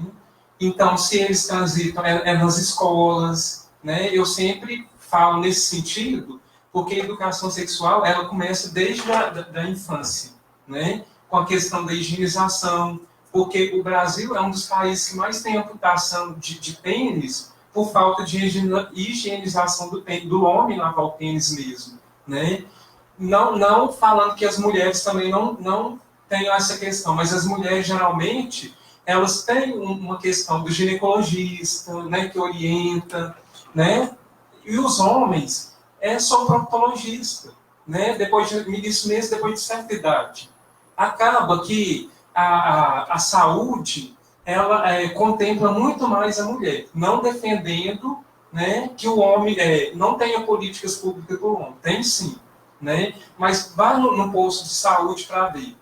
Né? Geralmente, de 10 pessoas que estão esperando atendimento, 1, 2, 2 é homem. Né? Geralmente, o homem procura menos essas questões e também não tem um incentivo maior.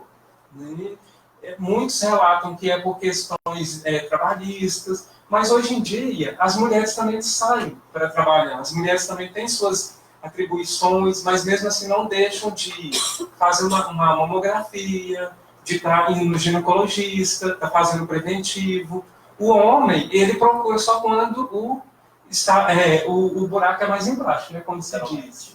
Só quando algo está apertando mesmo. Então é aí que mora o perigo.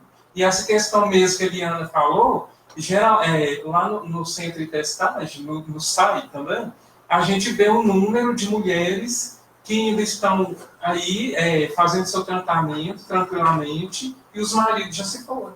Por quê? Né? não quiseram tomar o medicamento, tiveram uma resistência.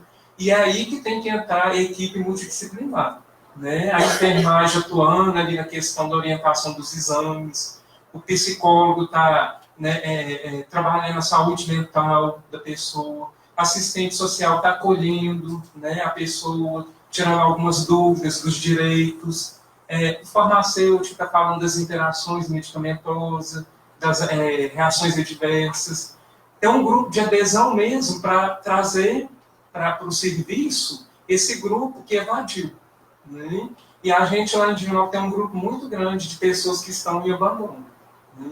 A hora que vai ver é porque chegou no serviço num momento que não teve uma resposta que a pessoa estava esperando, ou não deu certo com algum profissional. Isso é um direito da pessoa vivendo com HIV e a gente tem que respeitar. Mas cabe ao serviço também pontuar e tentar identificar o que aconteceu com essa pessoa. Igual eu estava conversando com uma paciente que ela tinha se evadido do tratamento porque ela entendeu que o indetectável, ela estava bem, né? Voltou depois de 2 anos com a carga viral altíssima e vítima de uma neurotoxoplasmose. Olha para vocês verem, né? O tanto que uma equipe pode estar acolhendo, que uma equipe pode estar abraçando essas pessoas, abraçando em todos os sentidos, né? E mostrar que está ali para o que deve é, né? Muitas pessoas falam assim, mas você passa o WhatsApp para o paciente. É claro, eu não passo para todos, mas aqueles que necessitam de informações, eu não vou virar as costas. Eu não estou ali não só pelo meu ganho, eu estou ali para respeitar a dignidade humana e também para ser um preceptor, para ajudar aquela pessoa que está se encontrando. Porque hoje é ela que está naquela angústia. Eu não sei meu dia de manhã, não sei as minhas vivências, né? Então, o respeito é fundamental, né? E esse acolhimento, esse olhar e trazer a pessoa mesmo para o serviço, mostrar um calor humano para essa pessoa, para que ela se sinta familiarizada. Muito obrigado, doutor. Você acabou que se falou do que eu queria perguntar para você, essa importância do acolhimento do diagnóstico recente, da pergunta que eu tinha para você. Só para salientar a dúvida sobre a questão da PrEP sob demanda, Rafa, eu li aqui. A questão é a seguinte: a pessoa pode tomar a primeira dose, que são 2 pílulas, 2 a 4 horas antes da relação sexual.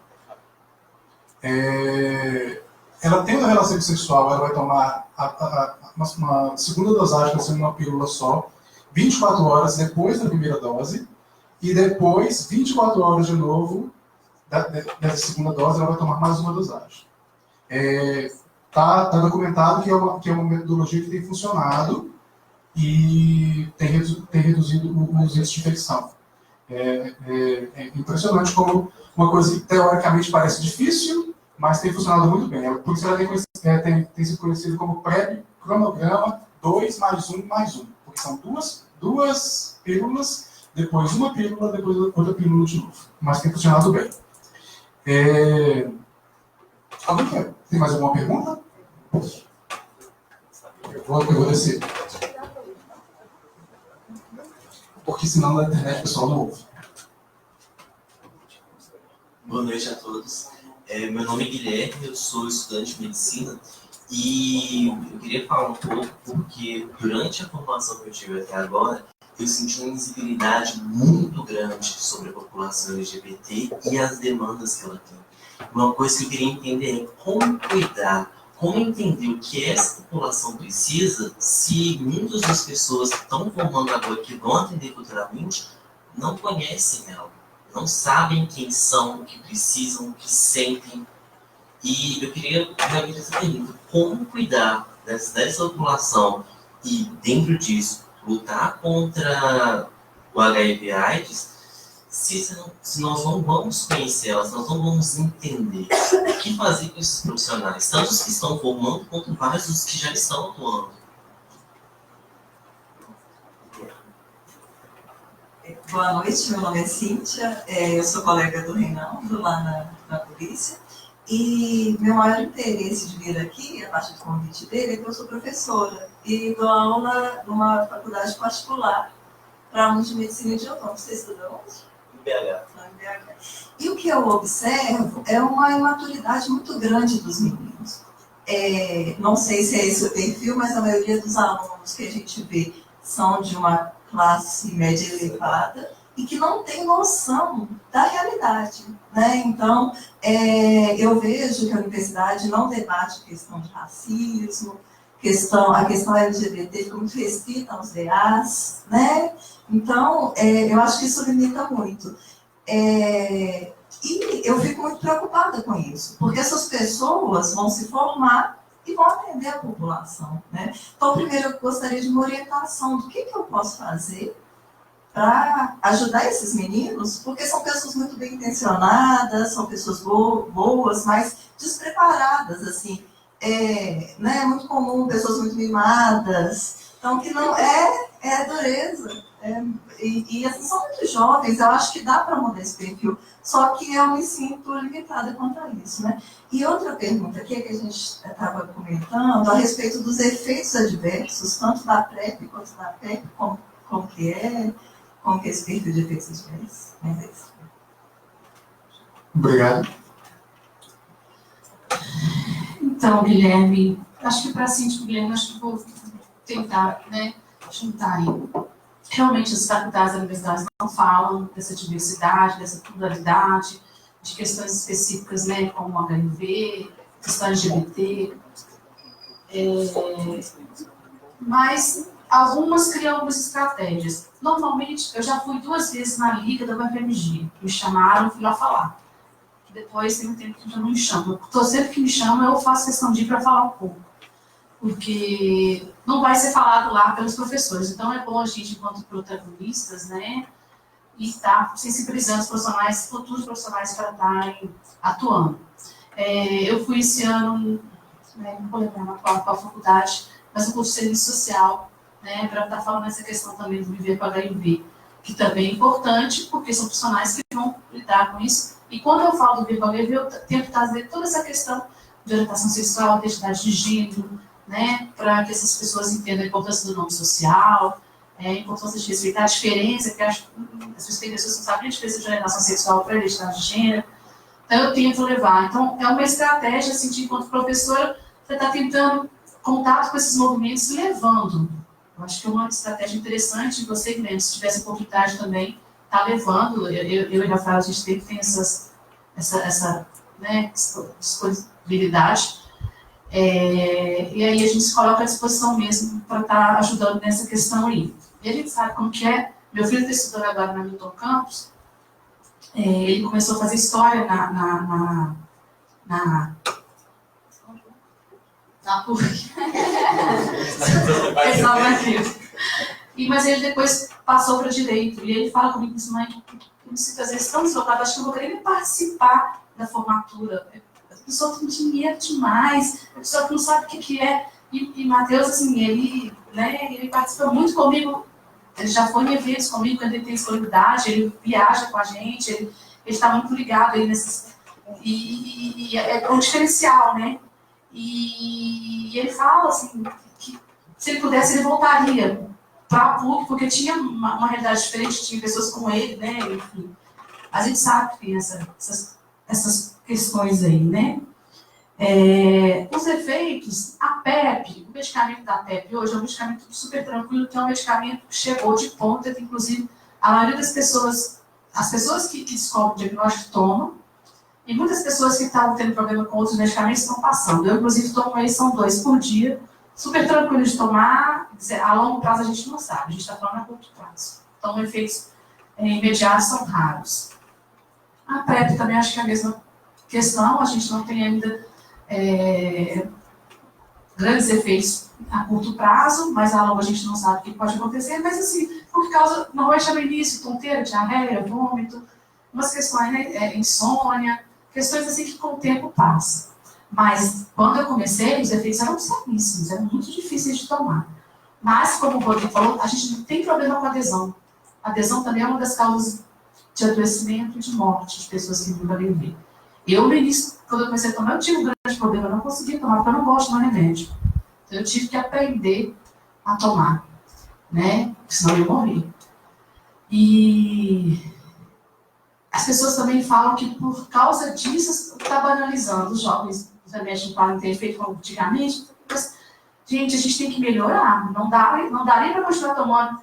Eu não cheguei a tomar mão cheia de remédio, né? E com vários efeitos. Não dá, a gente tem que melhorar, porque a gente quer, além de tudo, a qualidade de vida. Viver com a sem qualidade de vida? Quero, né? A gente está vivendo bem, a gente tá bom, a gente está transando, a gente está desfrutando, a gente está trabalhando, estamos. Mas ainda temos algumas dificuldades de viver com HIV, né? Ainda tem algumas questões ainda, tem o estigma, né? A gente vê amigos morrendo, essa semana mesmo morreu do Sul, de câncer de rim, né? Ele dá um choque, assim, cara, o cara tem HIV, você desenvolvimento câncer, que merda, né? E assim, são essas questões aí. Mas, graças a Deus, a gente tem um medicamento hoje de ponta, e vai estar chegando mais aí, mas a gente quer mesmo essa cura, né? E junto com essa cura, a cura do preconceito, que eu acho que é mais difícil. Falar um pouco dos efeitos adversos, continuando o que a Eliana está falando. O tenofovir, que está presente em ambas, eles têm alguns efeitos como hepáticos, renais. E aí, para evitar isso, são feitos exames periódicos, assim. E aí, por exemplo, se a pessoa tiver em uso de PrEP e ela aparecer algum tipo de efeito adverso renal ou hepático, é interrompido o uso da PrEP. O médico aconselha, na verdade, né? Não é interrompido. O médico aconselha, orienta a interrupção do uso justamente para evitar ou tratar aquele efeito ali e aí depois voltar a continuar assim. E aí existem algumas pesquisas que relacionam a vivência, né, da infecção a longo prazo, assim, com algumas coisas como câncer. Então essas pesquisas estão sendo evoluídas, assim, é bacana a gente falar, o pessoal da militância